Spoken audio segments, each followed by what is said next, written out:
Well, I think we can all agree that if your NHL head coaching search has landed you in a place where you're pretty sure you've picked your guy, and the only thing left to do is go and ask the NHLPA and the league itself if it's okay that you hire the guy, you've probably landed in the right place, right? Matt Robinson along with you here. Look, I waited 24 hours to do this just to let my brain process what's happening because, look, a lot of dumb shit happens in the NHL, and it's not hard to believe any of it when you've followed this league long enough. And this one is still just, I can't get there. The Edmonton Oilers not only have had conversations about hiring Mike Babcock as their last gasp to save the Connor McDavid era, but apparently he's the guy. That's where they've landed. As long as Uncle Gary says it's okay, perhaps more importantly, as long as the Players Association signs off on it. Not sure that they will. This is absolutely wild. And this is, like I said, having followed very closely a league that often makes me scratch my head and go, all right, well, good for you guys, but rarely shocks me anymore because you're just so used to seeing it, right? I was shocked here. Somebody tried to bring him back not too long ago, and it blew up right in their stupid faces. And the Oilers are like, oh man, we got like 1 year left to convince Connor McDavid to stay. Let's do something that might blow up right in our stupid fucking faces. Hope you all enjoyed the Monday edition of the podcast. Something a little different.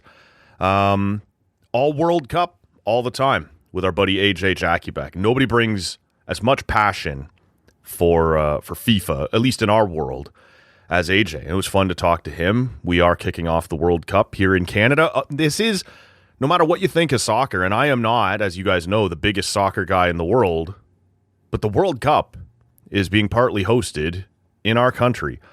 Not sure I ever would have thought I would see the day, and yet it's here, and it starts. The World Cup starts on Thursday, and Canada gets after it on Friday. So it was a slightly different way to start the week, but I thought an appropriate one. Hope you all enjoyed that. If you haven't had a chance to check it out yet, you can do so at tallcanaudio.com or on whatever app you're hearing me talk to you right now. It's the previous one here on the feed. Look, I don't know what to make of this. I assume the Oilers really thought this would be hands down, slam dunk, no problem. Bruce Cassidy has been fired by the Vegas Golden Knights. We'll get our permission to talk to him and bring him in. And that would have been an incredibly justifiable hire. That would have been a perfect hire for the Edmonton Oilers, given where they are, in their cycle or, in their window to try and contend and to keep Connor McDavid happy. Look, that would have been the guy. But Vegas decided to flex a little muscle and not make him available. Now, we haven't heard for sure that they won't make him available after the playoffs are over. But I think what a lot of people have wondered, or at least what I've been thinking about for a while, is maybe this is less about the timing and not interrupting their playoff run and more about the teams that wanted to talk to him. It was LA and it was Edmonton, both division rivals. Now, I don't think LA is going to be any good for quite some time, even if you'd have given them Bruce Cassidy. But Edmonton, I think, absolutely has the ability and perhaps the probability to bounce back and be contenders. You're going to give their core group a full summer off after back-to-back trips to the Stanley Cup final. Everybody talks about how hard it is to come back the next year after winning the Stanley Cup and having that Stanley Cup hangover. Look, whoever you played in that Stanley Cup final also went that distance and didn't get to have the fun that you did afterwards. But they played just as many games. So after 2 seasons where the Oilers go to the Stanley Cup final, maybe they just were burnt out. It looked like more than that. It looked like they weren't quite as good this year. But maybe that's all it was, and I think we have to leave that option open. So if we allow for the possibility that they're going to bounce back based on being a little bit more well-rested, and then you throw Bruce Cassidy into the mix, if I'm Vegas, I don't want that. Look, I'm recording this late Tuesday afternoon, so I don't know what's happened yet in Game 4 of Vegas, Carolina. But Vegas has looked good through these playoffs. They have not had to knock off powerhouses all the way along the way here. They had to knock off Utah and Anaheim, and they did it, and they were full value for doing it. And the real big push over the edge was to beat Colorado, and they did do that, and they're full value for it. But this is like a 95-point team. We called their division the Pillow Fight Division after Connor McDavid dubbed it so for the last third of the season. So these Vegas Golden Knights are not this unbeatable group. This is not like that 1983 Islanders or something like that. They are full value for where they are, but they are not a powerhouse. And so I can kind of understand it if they go, we're really not all that interested in letting Bruce Cassidy go to Edmonton. And so maybe the Oilers already got wind that even after the Cup final ends, they're not going to get permission. They will not be permitted to talk to Vegas. Maybe they're just tired of waiting. But they appear to have drawn a line between the Bruce Cassidy style of coaching and Mike Babcock. And I, on the very most surface level, can see how you got there. But Mike Babcock has not coached in the league since 2019. We're coming up on 7 years. He has not been out of the first round since 2013. He's not been able to take a team beyond the second round since 2009. And the league changes a lot. So even if you're willing to overlook all the bullshit just to go, but we think he's a really, really good X's and O's coach. It's been a long ass time since there's been any evidence of that. Like, was the Toronto group just so broken that even he couldn't help them and otherwise he's a miracle coach? Maybe. Like, he did some good things in Toronto. But other than having the two most stacked Olympic rosters that perhaps we've ever seen in 2010 and 2014, and one of the most stacked NHL rosters we've ever seen in 2008 and even 2009 when he got back to the Cup final, he's like, it's point to the success. And I know I just said, if you ignore all his success, point to other places where he's been successful, and that's an unfair thing to do. But how many coaches that were killing it in 2009 are still killing it in 2026? How many of those particular ways of approaching the game, those X's and O's, are still translating in 2026? The game evolves. So I don't think there's any guarantee whatsoever that even if you can wrap your head around the bullshit that he pulled in Columbus, the bullshit that he pulled on Toronto, the bullshit that he pulled on your Johan Franzens and, your staff around Detroit on his way out. If you can get by all of it, we really think he's learning. We know the Oilers can do that because their general manager right now is Stan Bowman. So they will absolutely ignore abhorrent behavior to bring in the guy they want to bring in. But you should have to point to some sort of evidence that this is all going to work out. And there is no such evidence for Mike Babcock right now. His last gasp, his second chance, if you want to call it that, even though it was a fourth or fifth chance, was Columbus. And all the mainstream media types carried water for it. Nobody brought up. Nobody in that group, nobody in that upper tier, that top end of TSN or Sportsnet brought up all his past indiscretions, we'll call it. Unless it was to say, yeah, but he's learned from them, and here's why it's going to be different this time. It's all water-carrying bullshit. And it got him the job in Columbus, and they tried to soften that blow for us. And he couldn't even get to night one of the NHL regular season before fucking up again and getting fired. And here we are in 2026, and all the same top-end mitten stringers are just telling you that I'm hearing this and the detail. And don't worry, it's been cleared by the Oilers management. And none of them are bringing up what's happened. this is not me saying no one is talking about it. There are capable sports reporters out there that are bringing it up, that are saying this is bad. I'm saying at the very tip top, and you know the names I'm talking about, none of them are going, seriously? We're going to do this shit again? And trotting, pulling his past back out. It's not happening. I don't understand what this guy has done to gain so much goodwill. But we're doing that again. And I wonder about the talk about, well, the Oilers leadership group has said it's okay, the players. And I almost wonder if there wasn't and I do believe, obviously, there would have been a conversation with Connor McDavid. But I do wonder a little bit if it wasn't just like yeah, you know what, do whatever the fuck you want. And perhaps not in quite as dismissive a tone as I just gave it. Like, fuck it, I'm leaving in a year. I don't care. If this is your guy, go ahead and do it. I don't think it's that. But I do wonder if in your professional life, or if in your personal life, or if in your romantic life, someone has come to you at some point and said something to you that was so asinine that you went, oh yeah, no, I'm done here.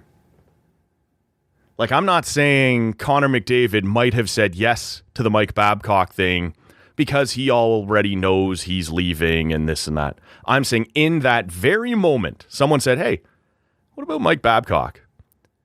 And he was stunned into a point of, that is so dumb, that is so stupid, that anything that happens from here on out is irrelevant. I'm gone as soon as this contract is over. I don't know that that's what happened, but I do think that is one possible outcome of this. Of like, oh man, no, you are so lost. Sure, yeah, go ahead, do it. I'll see you later, man. Like, maybe I'm wrong. Connor McDavid is of that age. We all do this, right? It's our music tastes and things like that. The best movie I ever saw, the best album I ever listened to, the best concert I ever went to was all in that age, kind of in your teen years when your memory's still nice and wet and you can absorb lots of things. And that's where, your tastes in a lot of things develop. Maybe he remembers Mike Babcock coaching in Vancouver or coaching in Sochi. Maybe he remembers the powerhouse Red Wings. I don't know. But I also think it's possible that someone came and said, hey, you know what we're thinking? We're thinking Mike Babcock. And his mind just went, sure.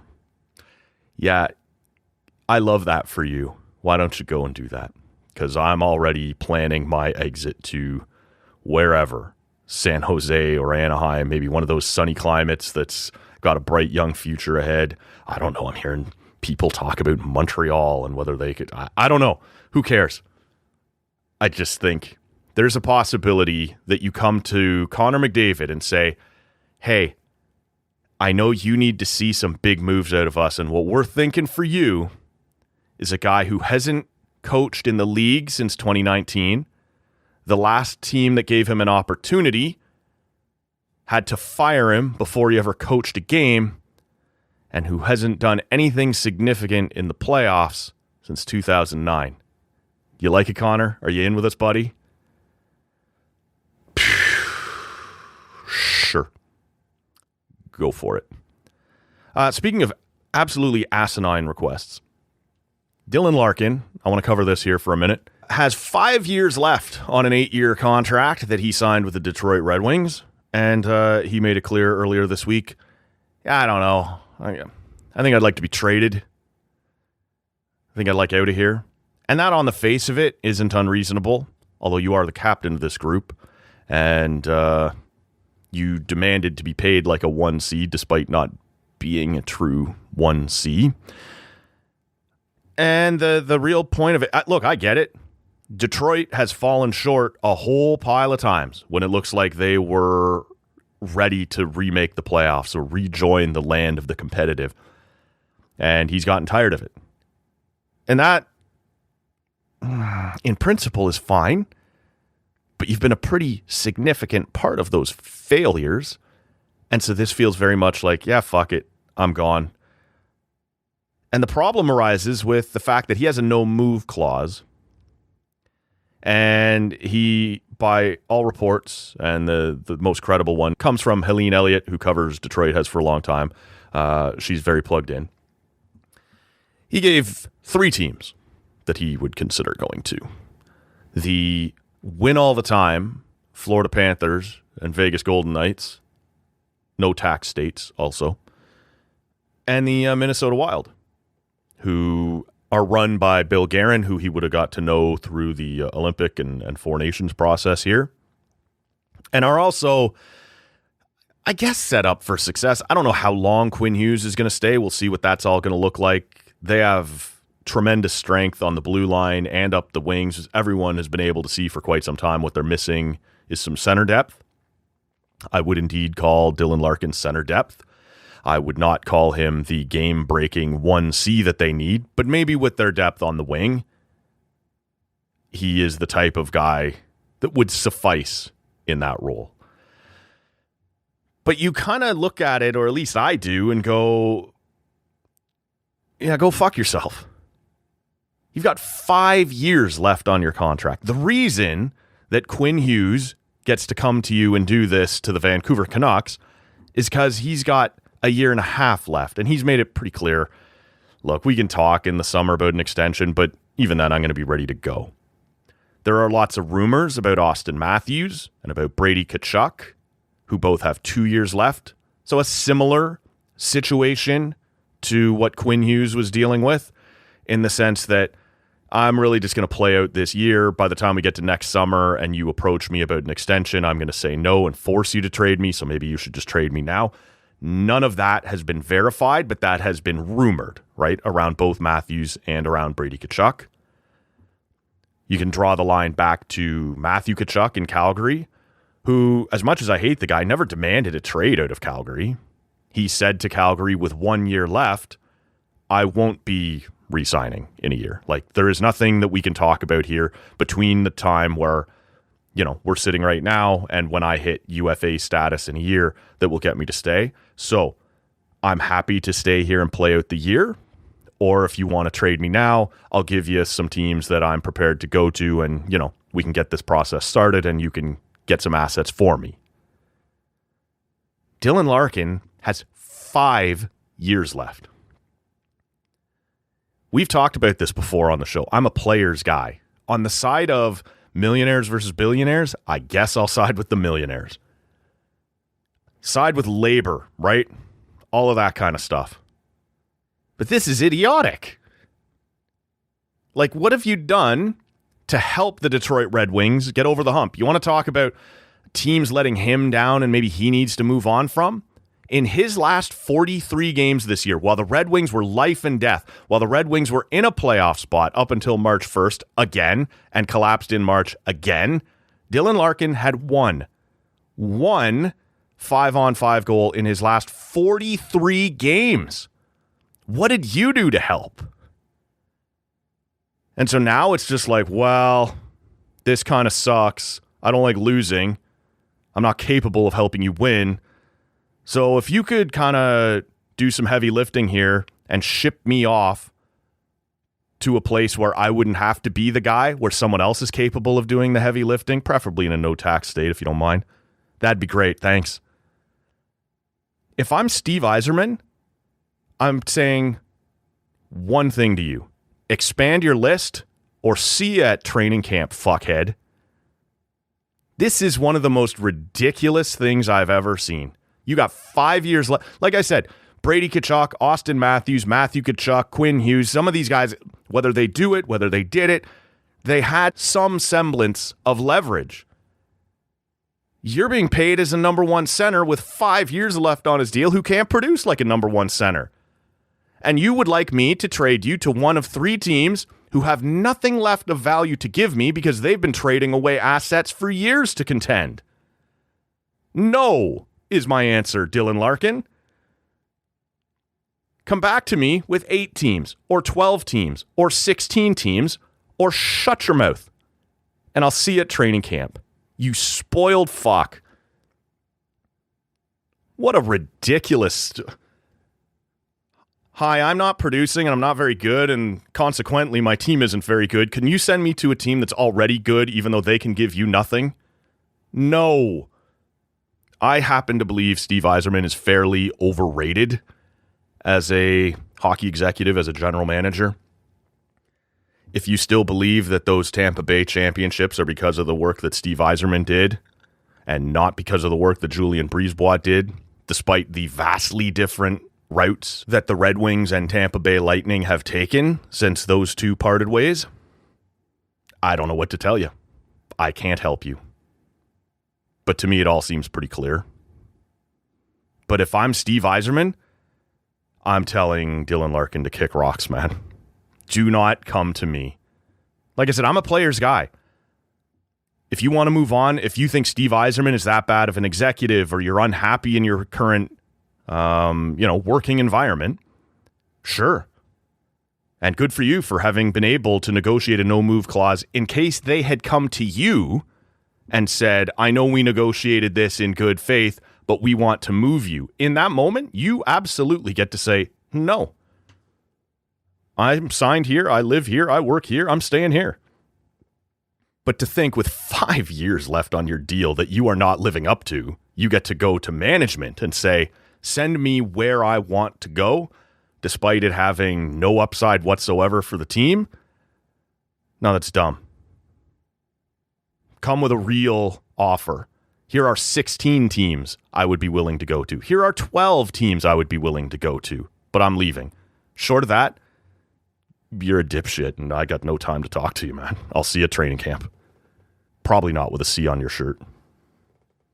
Last thing here quickly, we'll wrap it up. We haven't done a whole lot on the Jays here in a little bit, but I think we will be able to change that over the coming days, so stick around for that. But as I said, I'm sitting here Tuesday late afternoon recording this. Jays getting ready for Game 2 against Philadelphia, and Vladdy's leading off at DH. And look, sure, why not? But at this point, they're in an interesting spot. Vladimir Guerrero Jr. and George Springer are actively harming this team. There was a time I was coming in here just weeks ago and saying, yeah, look, it's not been great, but the numbers are still kind of holding and he's still getting his singles or whatever. Vladdy is lost. And George Springer, after a miraculous 2025 and a tremendous playoffs, is just terrible. And so is Vladdy. Like, I'm not trying to soften this for him, but they are in different spots. Like, there is an argument to be made here, and it's a bad look. But if George Springer doesn't get it going in the next 3 weeks or so, look, I don't know, man. I'm sorry that you've got this new imaginary shoulder injury and you're on the IL for the rest of the year. They cannot tolerate this as their leadoff, as their DH, especially with a bunch of guys coming back, and I'll get to that in a second. You could lose this version of George Springer and not mind. And it would be heartbreaking after what Springer has done for this team, but he's absolutely terrible right now. Vladdy is a different story. You're not going to start benching him. You know, he's a $500 million player here for the rest of his career. You need him to figure it out.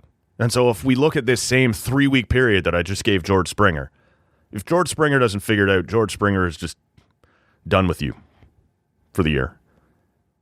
That's not an option for Vladdy, nor do you want it to be one. But if he doesn't get it going in the next 3 weeks, your season's probably done. You're not buying, like they have hung around this long based on some miraculous pitching. And I think some of that has worn off as well. We've seen it like Patrick Corbin, who has, to his credit, performed far better than anyone expected here in the early part of the season. But some of the luck is running out, and it's okay because you've got Cease back now. Looks like you're getting Scherzer back for better or worse. Bieber appears to be only a week or two away. But I think the Patrick Corbin thing has probably run its course. But the only reason you've hung around in the mix is because of some fantastic pitching and the fact that the rest of the AL has been also mediocre. But there are other teams starting to find it and come along. And you can't wait any longer. So if Vladdy doesn't get going here in the next 3 weeks or so, and I'm not saying turn into some like 40 home run guy that he's rarely been, but he's got to start to look like himself. He is lost at the plate. He doesn't look anything like his typical self. Like to see him DHing at leadoff tonight is weird. But sure, give it a shot. I don't know. I don't know what else is left to try to get the guy going. Like I said, they're not going to bench him. I'm not sure if they're prepared to let him hit 6th or 7th if he can't get going, no matter how warranted it is. So this is another way to try and shock the system while keeping him near the top of the lineup. It's weird. But yeah, I don't know. Get out there. Give it a shot. But I'm just trying to compare this Vladdy Guerrero, George Springer thing. And if George Springer is not able to get going before the start of July, fine. Lost cause. Vladdy, that sinks your year. That sinks your season. You're not going to be buying at the deadline. I'm not suggesting you start selling. I'm not suggesting it's going to be this complete rebuild, anything like that. It just means that with all the injuries you've sustained here early on in the season and Vladdy not being at his best, it might be a bit of a lost year. So he's got 3 weeks. And I don't know if it's any more complicated than that. Like to save the whole season for the whole team, Vladdy has to return to form in like 3 weeks. On Canada Day, we need to be going, whew, thank God Vlad has started to look back to normal. Because if he hasn't, the rest of it's not going to matter. This lineup cannot sustain a lost Vladdy Guerrero. Like we've seen, again, like Ernie Clement is legit now. And I was hard on the guy early in the season, wondering if he might be one of the guys bound for regression. He's the only guy who deserves to be going to the All-Star game right now. I hope he does. Okamoto's had his ups and downs, but I think largely you're happy with his production. But this lineup only works if Vlad is doing his thing, somewhere around the middle. And then if he is, and you get on a bit of a run, you can twist management's arm into going out and getting the lineup some help. Because the pitching has absolutely been good enough. And like I said, you got arms arriving now, back to help. But if Vlad isn't going, you can't justify buying at the deadline. And I know the deadline would still be a month away at that point. But my point is, you got 3 weeks here and facing some difficult pitching, as you have been here for the last couple weeks, to either show, yeah, we're in this and our key guy is going to be going and, you give him some runway through July to show that it's legit and he's back. And yeah, you can go out and you can start making some deals and shopping at the deadline. Or you just have to accept that while not a disaster of a year, this is not going to be another fun run of a year.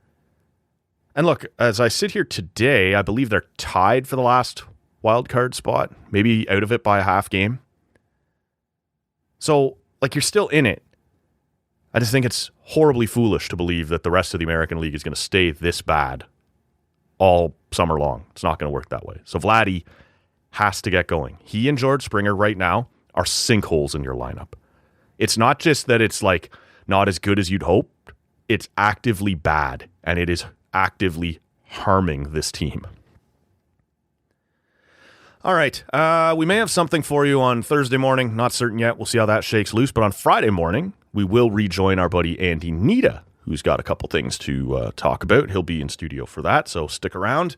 And we'll obviously be all over here the next couple of weeks. Man, it's going to be busy. Trades and bad coaching hires. I didn't even mention the Leafs coaching hire. I don't even know what they're doing. So it's down to, apparently they were very interested in Peter Laviolette before he went to LA, and they're still interested in Patrick Waugh. So there's your experienced guys. There's your old school guys. But they're also wanted to talk to David Carl and are apparently still talking to Joe Pavelski, your no experience guys. I don't really know what the direction is supposed to be here. They kind of feel a little all over the map. Doesn't necessarily mean I hate any of these ideas, although I did hate the Peter Laviolette idea. But I do wish this very inexperienced front office was showing me a little bit more consistency In the early parts of a coaching search, yeah, cast the net as wide as you can. Talk to as many people as you can. But if we're supposedly down to just 5 guys left to talk to, and 2 of them are establishment guys, and 2 of them are completely off the radar guys, it doesn't really feel like you have a strong plan or a strong direction here. And I wonder if the smartest play isn't just to wait until the Cup final is over now. It's no more than a week or so away. And just see if Vegas will let you talk to Bruce Cassidy. And I think Bruce Cassidy is by far the best coach who may or may not be available right now. Doesn't mean I'm certain he's the best fit for Toronto.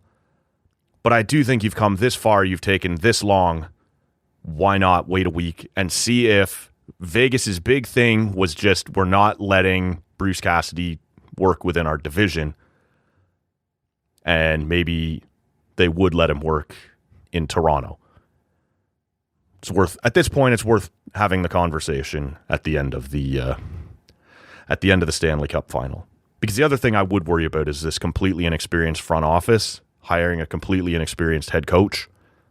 Maybe there is some value to be had in a guy with some experience and with some heft around the league who would be interesting to players and things like that. But who knows whether they're interested in him, whether he'd be interested in Toronto, and whether Vegas is going to have any different position on him coaching out of conference than they apparently had with him coaching in conference. So we'll wrap it up there. Like I said, more to come later in the week.